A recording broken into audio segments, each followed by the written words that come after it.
এলাকার সব থেকে বাজে মেয়েটাকে আমি বিয়ে করছিলাম। বাসরাতে তাকে 3টা জিনিস উপহার দিয়েছিলাম। আমাদের বিয়েটা হয় পারিবারিক ভাবে, আমি তাকে কখনোই দেখি নাই। আমার পরিবার আমার জন্য মেয়ে দেখা শুরু করলো। তখন আমার পরিবার আমাকে জিজ্ঞেস করলো আমি কাউকে ভালোবাসি কিনা। তখন আমার পরিবারকে আমি বললাম না, আমি কাউকে ভালোবাসি না। তখন আমার পরিবার সেই মেয়েটাকে দেখলো, আমার পরিবারের পছন্দ হলো। তখন আমাকে আমার পরিবার সেই মেয়ের ছবি দেখালো। তখন আমার কাছে ভালো লাগলো। তখন আমার পরিবার আমাকে নিয়ে সেই পরিবারের কাছে গেল, মানে আমরা মেয়ে দেখতে গেলাম। কিন্তু আমার পরিবারের কাছে আমি একটা কথাই বলছিলাম, আমি যাকে বিয়ে করবো তার সাথে আমি একান্তই কথা বলতে চাই। আর তখন যখন মেয়ে দেখার জন্য সেই বাসায় গেলাম, তখন মেয়ে দেখার পর সবাইকে আমি বললাম আমি মেয়ের সাথে একা কথা বলতে চাই। তখন আমাকে আর মেয়েকে একা থেকে সবাই বাইরে চলে গেল। তখন আমি সেই মেয়েকে জিজ্ঞেস করলাম, দেখেন আমি আপনাকে কিছু কথা জিজ্ঞেস করতে চাই, সব কথাগুলো সত্য সত্য বলবেন।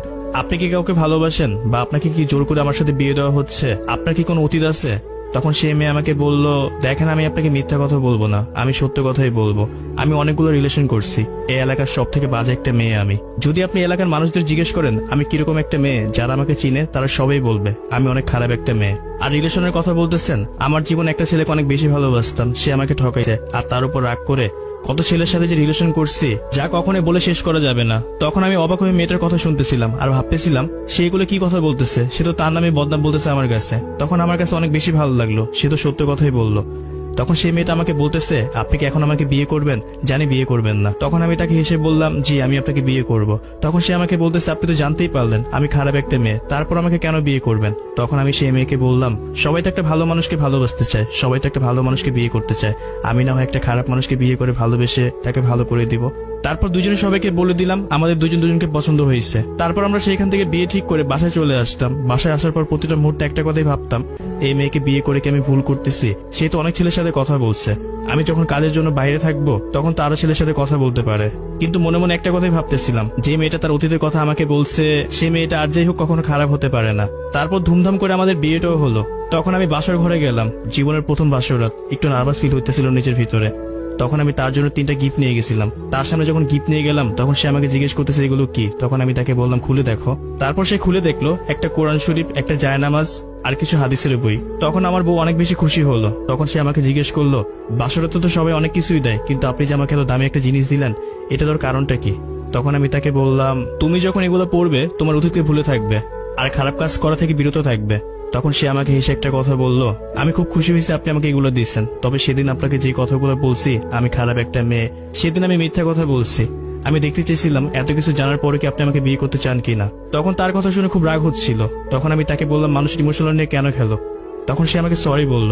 যত কিছুই হোক 10টা না 5টা না একটা মাত্র বউ আমার, তার সরি শুনে আমিও গলে গেলাম। তখন এটা ভেবে ভালো লাগতেছিল যাক তার কোনো খারাপ বুদ্ধি নেই, সে ভালো একটা মেয়ে। তারপর তাকে শক্ত করে জড়ায় ধরে বললাম কখনো মিথ্যা কথা বলো না আর কখনো আমাকে ছেড়ে যেও না। তখন সেও আমাকে কথা দিল। যাই হোক বাসরাতের পরের দিন যখন সকাল হলো তখন পাশে হাত দিয়ে দেখি বউ নাই, চেয়ে দেখি বউ মার সাথে কাজ করতেছে। আর অনেক বেশি ভালো লাগতেছিল। তখন ভাবতেছিলাম তার মন মানসিকতা কিরকম হবে, মার সাথে মিশতে পারবে কিনা। কিন্তু দেখলাম সে সহজে মার সাথে মিশে গেল। আর আমার মাও তাকে অনেক বেশি আদর করতো। আমার বউকে আমি অনেক বেশি ভালোবাসতাম আর সেও আমাকে অনেক বেশি ভালোবাসতো। আমার এখনো মনে আছে আমি কাজে ব্যস্ত থাকার জন্য আমার বউকে তার বাপের বাসায় দিয়ে আসছিলাম। তাকে দিয়ে এসে আমি বাসায় চলে আসছি। সে কিভাবে জানি জানতে পারছে আমার খুব জ্বর আসছে। তখন আমার ফোনটা বন্ধ ছিল।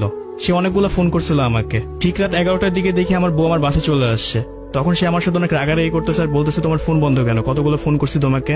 তখন সে আমাকে অনেক বেশি কেয়ার করলো। যখন আমি সুস্থ হলাম তখন সে আমাকে নিয়ে তার বাপের বাসায় গেল। আর আমাদের ভালোবাসা দেখে অনেকে অবাক হয়ে যেত আর হিংসাও করতো। আমার বউয়ের যখন বাচ্চা পেটে ছিল তখন আমি তাকে অনেক বেশি কেয়ার করতাম। আমি কাজ থেকে তাড়াতাড়ি বাসায় চলে আসতাম। অনেকেই বলা বলি করতো আমি নাকি বউ পাগল, তবে কারো কোনো কথা আমি কান দিতাম না। আমার কাছে একটা কথাই মনে হতো, আমার বউকে আমি ভালোবাসবো, তার কেয়ার আমি করবো। এতে যদি মানুষ আমাকে বলা বলি করে আমি বউ পাগল, তাতে আমার কোনো কিছু যায় আসে না।